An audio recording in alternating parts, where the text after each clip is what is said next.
어제 김종인 국민의힘 비대위원장 신년 기자회견과 관련해서 말씀드리겠습니다.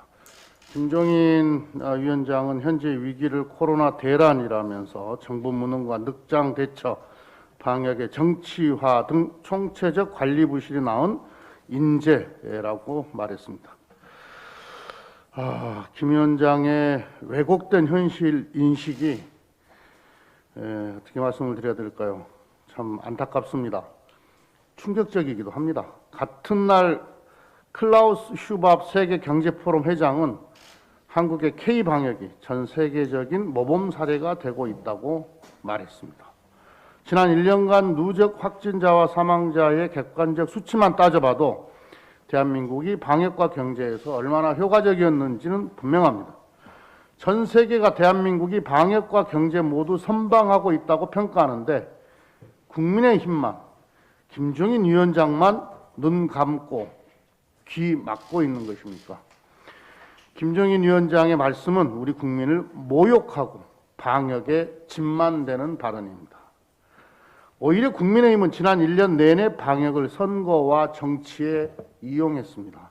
김종인 위원장은 작년 총선을 앞두고 선거가 끝나면 환자가 폭증할 거라고 의사들의 편지가 쇄도한다고 했고, 심지어 정부가 코로나19 검사를 의도적으로 축소한다는 가짜 뉴스도 서슴지 않았습니다. 지난 연말에는 코로나 백신이나 재난지원금 스케줄을 내년 재보선에 맞췄다는 소문이 있다는 근거 없는 주장을 한 바도 있습니다. 김 위원장은 어제도 소상공인 손실보상에 대해 지급 시기를 1, 2월에 하거나 아니면 4월 재보궐선거가 한참 지나서 해야 한다고 주장하고 있습니다. 국민의힘에는 정치 시간표만 있고 민생 시간표는 없는 것 같습니다. 국민들께서 사실 왜곡과 궤변을 반복하는 국민의힘의 구태를 더 이상 용납하지 않을 것입니다. 코로나 국난을 극복하기 위해서는 여야가 힘을 합쳐도 부족합니다.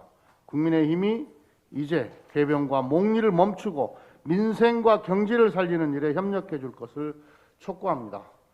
상생연대 3법, 선도형 경제로의 대전환을 위한 규제 혁신과 K-뉴딜 등 정작 논쟁과 고민이 필요한 것은 민생과 미래를 위한 입법이라는 점을 강조합니다.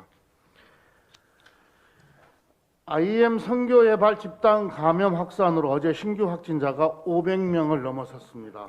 국민의 희생과 노력으로 신규 확진자가 감소세를 보이던 상황에서 대규모 집단 감염이 발생해 매우 유감스럽습니다. 집단 감염이 발생한 원인은 밀폐, 밀집 모임 금지라는 기본적인 방역 수칙조차 지키지 않았기 때문입니다.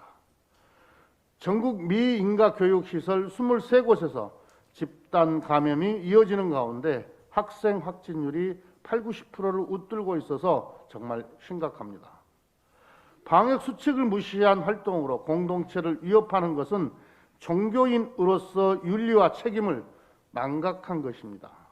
국민의 눈물과 피땀으로 이룬 방역을 뒤흔드는 행위를 제발 멈춰주기를 바랍니다. 방역당국과 지방정부는 전국의 모든 미인가 교육시설과 집합시설에 대한 전수조사를 확대해 줄 것을 요청합니다. 신속한 진단검사를 통한 접촉자 분리로 N차 감염이 확산되지 않도록 방지해야 합니다. 해당 종교단체도 미인가 시설에 대한 방역당국의 조사에 자발적이고 적극적으로 협조해 주기를 바랍니다. 더불어민주당은 이번 일을 계기로 방역의 사각지대가 더 없는지 다시 한번 철저히 살피겠습니다.